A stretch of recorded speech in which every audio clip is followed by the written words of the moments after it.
রাজধানীর আদ্দিন হাসপাতালে একসঙ্গে ৬ নবজাতকের মৃত্যুর ঘটনায় প্রতিষ্ঠানটির লাইসেন্স বাতিল করেছে সরকার।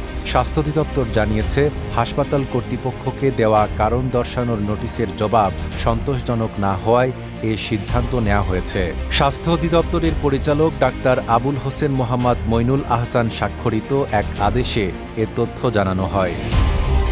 আদেশে বলা হয়, গত ২৭ মে হাসপাতালটির একটি ওয়ার্ডে ৬ নবজাতকের মৃত্যুর ঘটনায় গঠিত তদন্ত কমিটির প্রতিবেদনে অক্সিজেন স্বল্পতা ও হাসপাতাল কর্তৃপক্ষের অবহেলাকে দায়ী করা হয়েছে।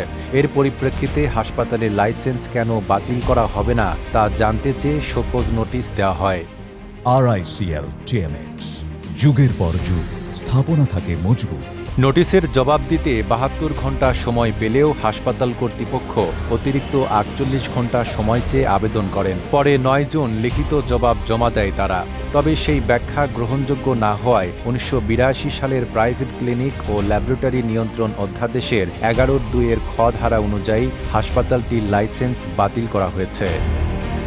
তবে আইন অনুযায়ী এ সিদ্ধান্ত পুনর্বিবেচনার জন্য আগামী ৩০ দিনের মধ্যে সরকারের কাছে আবেদন করতে পারবে হাসপাতাল কর্তৃপক্ষ। নাইম আরাবী, ঢাকা পোস্ট।